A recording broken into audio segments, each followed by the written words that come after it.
Men of faith expressed through broken hearts.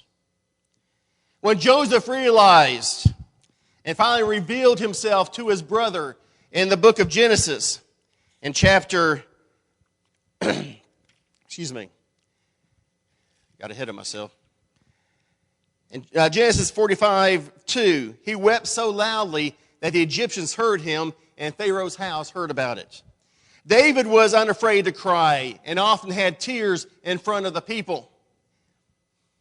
Let me tell you, can Jesus Christ, can the Son of God, can the Lord above, the person who died on the cross for you, is He capable of moving you to tears? Crying is not necessarily a sign of deep spirituality. Not everyone responds to things in the same way. A person may be deeply moved on the inside, yet not show any outwardly sign of emotion. But we would have to admit that there is something in the tears, there is something in the brokenheartedness that God likes. Because the brokenhearted know how to hurt. They know how to hurt. Wisdom for the ages. Big boys don't cry. Guys, how many of you have ever heard that before? Raise your hand. Oh, toughen up. Oh, snap out of it. Big boys don't cry, you big sissy. Big boys don't cry.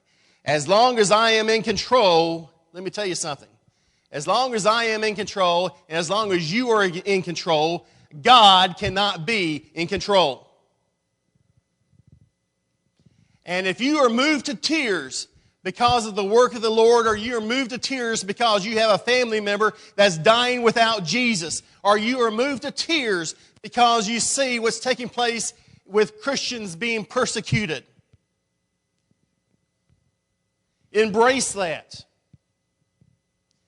God does not call upon the hard hearts. He calls upon the broken hearts.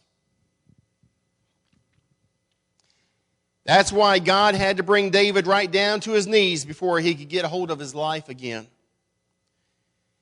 David didn't cry when Bathsheba said, "I'm pregnant." He just simply panicked. David didn't cry when his life began to get fouled up. David didn't even cry when Uriah was killed, his friend. David's heart began to break when his baby was sick. That's when the tears started to flow. When he had been confronted about his sin and he realized that it was time to turn his life around, the tears began to run down his cheeks. Brothers and sisters, shouldn't we be open enough to God to allow God to break our hearts? Because we have become so accustomed to the sin of this world, to the ways of this world, that I think there's this mindset that, well, you know, we just need to shore up our fortifications, and we just need to strengthen ourselves and just try to get through this life until we can get to the life above. And we become hardened to what is taking place around us. And we forget what is most important. God did not call us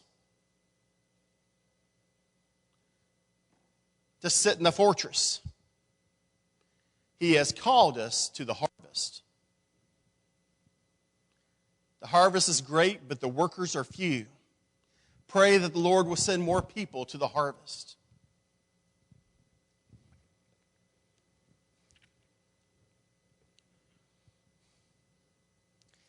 The intensive care that the broken hearts need is to trust the Lord. The brokenhearted cry out to the Lord, and what does the Lord do when they cry out? He hears their cry. God is close to the brokenhearted because when their souls melts because of trouble, they're more open to Him. The brokenhearted are completely reliant upon God. The brokenhearted are completely reliant upon God. A proud heart will not bend to God. A hard heart will not open to His love or to His will. But a broken heart is able to be mended with love and to be able to love like it has never loved before. So this morning I ask you, are you brokenhearted? Are you one of the brokenhearted this morning? Do you feel like you need some intensive care for your heart? You simply need to trust God with that heart. But how can I know that God will come through for you? That you can really trust Him? Look in your Bibles at Romans chapter 8, verse 27. You thought I was finishing my sermon, didn't you? Romans chapter 8, verse 27.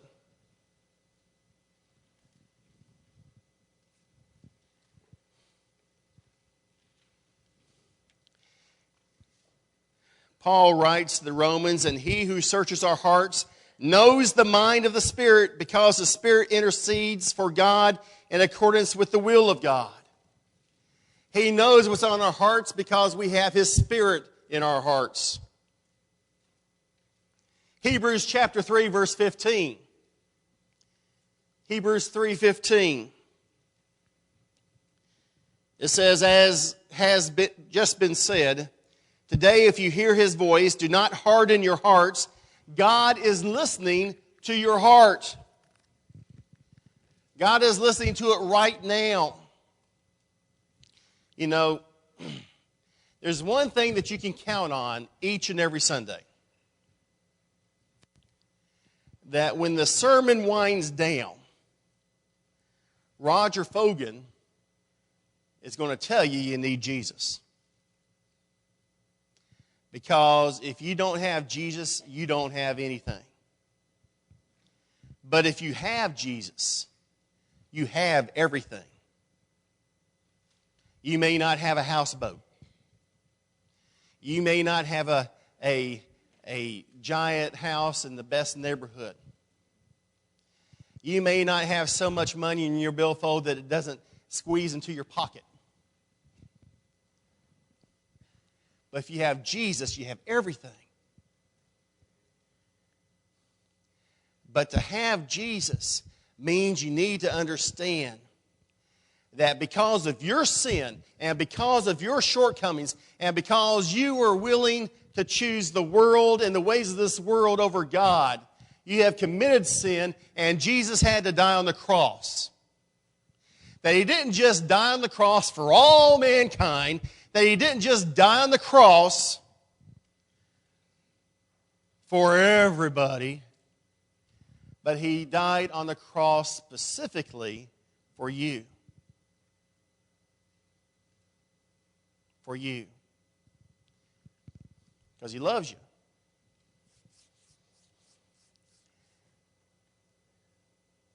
My imploring to you is this. You will hear me give an invitation. But those of you that need to respond to that invitation will not. You know you need Jesus, and you know you need to make a change. You know you need to recommit. You know that you need a better relationship with God.